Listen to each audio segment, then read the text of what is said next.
Opa, tô de volta. Boa noite a todos e a todas. Estamos aqui para a nossa última aula da noite. Parabéns a todas as vossas excelências que permaneceram até agora. A última aula.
Ensino médio ou fundamental, quando o professor chegava em vocês e falava, gente, na Idade Média ou no sistema feudal, o que mais importava era a terra, era a posse de terra. O que definia se você era um grande senhor feudal era se você tinha muitas terras.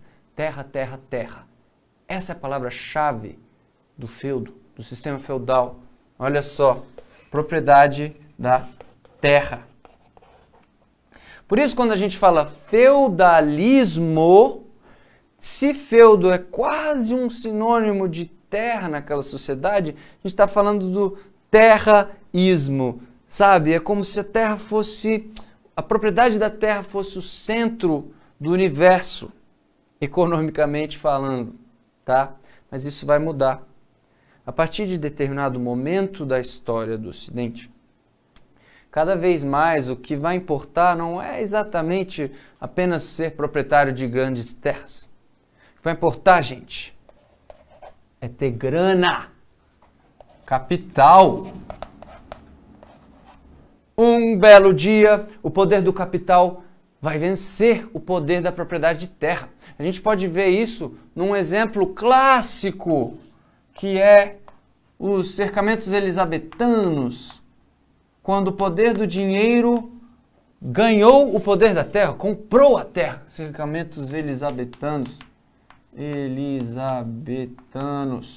Não, eu não estou falando de Elizabeth II, atual rainha sorridente da Inglaterra. Não. Estou falando da Elizabeth I, do século XVI, claro. A Elizabeth I fez uns processos lá chamados cercamentos elisabetanos que nós não vamos conversar muito sobre isso agora, mas é um processo bem simbólico. Olha só, existiam terras lá, terras comunais, terras que na verdade eram do Estado, mas eram usadas pela comunidade. Um belo dia, essas terras simplesmente são vendidas para quem tivesse dinheiro para comprá-las. E quem tinha dinheiro para comprá-las? Ou burgueses ou nobres aburguesados. É assim, na Inglaterra, que o poder do dinheiro começa a superar o poder sobre a propriedade de terra. Na verdade, o dinheiro compra a propriedade da terra. Então, cada vez mais, não importa tanto assim os seus títulos, quanto a sua possibilidade de comprar dinheiro. Din-din, capital, ismo. Veja como o modo de produção está mudando. E isso está relacionado também à forma como o trabalho se dava. Ora, se no mundo feudal a gente tinha a famosa servidão, aqui no modo produtivo capitalista nós precisamos de um outro tipo de trabalho, um trabalho que seja remunerado, tá? Um trabalho que seja assalariado. Trabalho assalariado. Por que o capitalismo precisa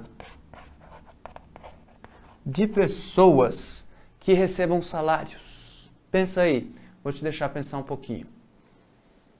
Pensou? Pois é isso mesmo. Senhoras e senhores, o capitalismo precisa de pessoas assalariadas para poderem comprar coisas. O capitalismo é baseado num consumo desenfreado, num processo de muita compra e venda, compra e venda, compra e venda. Então, o capitalismo precisa de pessoas assalariadas. Vejam bem, então, na transição do modo produtivo feudal, a gente tem a servidão como principal forma de trabalho e aqui a gente tem o trabalho assalariado. Tá bom, gente? Então, estamos falando aí de uma série de processos que estão relacionados a essa questão. Por quê? Porque nós gostamos de usar essas questões como desculpa para trazer a vocês as informações essenciais para a prova que a gente sabe que vão cair. Beleza, gente? Vamos voltar para a questão. Muito bem. Então, olha só. Nós falamos, né, que a Baixa Idade Média está ligada à dissolução do modo de produção feudal para o modo de produção capitalista. Está ali no quadro, se liga. Está ali no quadro. Então, estamos preparados para responder essa questão? Não estamos? Vamos lá, galera. Assinale a alternativa diretamente relacionada com a crise e a degradação do sistema feudal. Muito bem. Vamos fazer isso, senhora Unesp. A. Condenação do modo de produção feudal pela Igreja Católica Apostólica Romana. Me conte outra, por favor. Pensa bem, se eu estou falando que a Igreja Católica condena o modo de produção feudal, eu estou falando que a Igreja está tentando cortar as próprias pernas. Já ouviram falar de uma coisa chamada Pacto do Poder Feudal entre nobreza e clero para manter as coisas como estavam? Pois é. A alternativa A torna-se, portanto, claramente um distrator que não nos importa. Sai pra lá, distrator, não quero você na minha vida. Alternativa B, declínio do comércio a longa distância, florescimento da pequena indústria e enfraquecimento do poder central dos monarcas. Poxa, alternativa B, tava ótimo quando você estava falando do florescimento da pequena indústria e do comércio a longa distância. Mas, véi, enfraquecimento do poder central dos monarcas? Você tá de sarralagem? O poder central dos monarcas só se fortalecia nessa época. Nós estamos justamente na fase da formação dos Estados Nacionais absolutistas, vejam bem. Próxima. C. Equilíbrio entre o ritmo da produção e do consumo. Exatamente o contrário. Achou que era essa, né? Não era. Existia um desequilíbrio entre os dois. Isso se dá pelo fato de que depois das crises do século XIV, nós tivemos uma diminuição bastante catastrófica dos contingentes de trabalhadores. Vamos ver isso lá no quadro rapidinho? Olha só. Vamos lá. De novo, esse assunto que é tão importante para a Baixa Idade Média. Crise do século XIV gera o quê? Muitas mortes, obviamente. E essas mortes vão ser causadas pela peste negra, grande fome, guerra dos 100 anos e outras guerras também. Então, isso vai gerar uma diminuição do contingente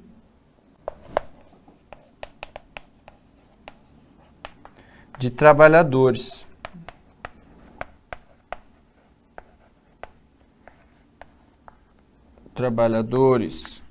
Tanto trabalhadores rurais quanto urbanos, mas a maior parte das pessoas eram trabalhadores rurais. E o que nos importa para essa questão é sobre os trabalhadores rurais, tá? Diminuição do contingente de trabalhadores. Ou seja, isso gera um desequilíbrio entre produção e consumo, porque nós precisamos produzir mais, mas não temos trabalhadores suficientes. Nós tivemos colheitas muito ruins durante a Grande Fome, a peste negra acabou com toda a estrutura econômica lá, porque simplesmente os trabalhadores morreram, velho. Consumidores morreram. Como que você vai sustentar o mesmo modo produtivo? Entende aí, galera? Se liga. O modo produtivo feudal está caindo. Não se esqueça disso. Agonizando nesse exato momento. Por quê? Porque várias crises estão acabando com qualquer possibilidade das coisas permanecerem como eram. E, ao mesmo tempo, nós temos aí o fortalecimento da burguesia, a monetarização, formação dos estados nacionais, mercantilismo. Portanto, duas coisas acontecendo ao mesmo tempo, o declínio de uma coisa e a ascensão de outra, concomitantemente. Olha que bonito. Pois é. Então, temos a crise do século XIV, já na diminuição do contingente de trabalhadores. Isso aqui, gente, vai gerar um problema. Isso vai gerar mais exigências dos senhores feudais sobre os servos, sobre os trabalhadores rurais. Por quê? Porque ele não quer diminuir a produção, mas ele tem menos trabalhadores. É claro que a produtividade vai diminuir, mas ele não quer diminuir os seus luxos e a sua entrada de capital. Ele não quer diminuir o seu modo de vida, não quer desapegar da vida que ele tinha antes. Então ele vai tentar manter as coisas como eram. Mas o sistema está em declínio, é impossível manter as coisas como eram. Como você pode querer fazer isso, senhor feudal? Bom, é assim, o poder faz a gente querer segurar as coisas como eram, principalmente se você está no poder. Então, isso é o que vai mudar a história.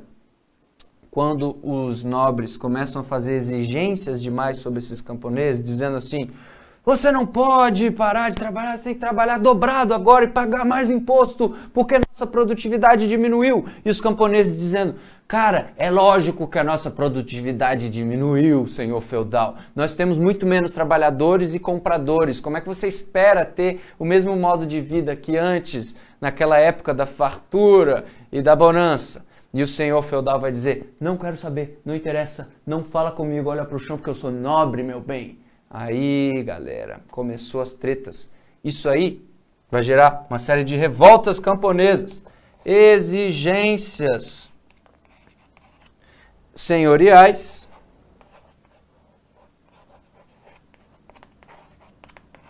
vão gerar revoltas no campo.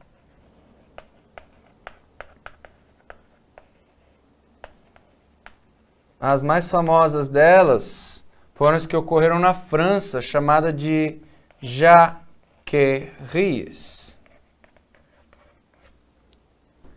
Voltando para a questão. Então a gente viu a C, né? Equilíbrio entre o ritmo da produção e do consumo. D. Exigências senhoriais sobrecarregando os camponeses e a substituição de obrigações antigas por contratos de arrendamento da terra e por pagamento em dinheiro. Tá bonita essa, hein, galera? Vamos ler a última por desencargo da consciência. Predomínio do modo assalariado de trabalho acarretando em curto prazo mudanças profundas na Europa Oriental. Não tem nada a ver com a Europa Oriental, tá? Não foi em curto prazo, foi em longo prazo. E o trabalho assalariado ainda não tinha sido predominante nessa época de transição. Pode ver aqui no seu enunciado que ele fala que a transição é longa. Longa fase de transição que levará ao desenvolvimento de outro modo de produção. Certo, galera? Então, obviamente, nós vamos ficar com a alternativa D. D de dado, D de Deus, D de divino. Senhoras e senhores, conseguimos matar a questão e ainda adquirir uma série de novas informações para nossa prova sobre um assunto que cai pra caramba. Vamos voltar para a câmera. Tá sacando, galera? Sim, o conteúdo é essencial, mas não é tudo. O conteúdo é um pré-requisito. Além de saber o conteúdo, você precisa saber também usar o conteúdo a seu favor para matar as questões. Entenderam isso? Você precisa usar o conteúdo, lembrar de vários fatores, conectá-los e assim finalmente chegar a uma conclusão, saber melhor o que essa questão espera de você. Vejam aqui, nós estamos falando da transição feudocapitalista.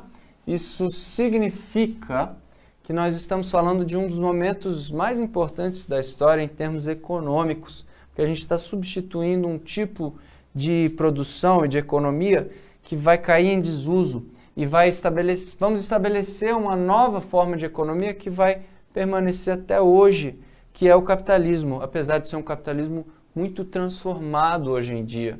Tá bom, gente?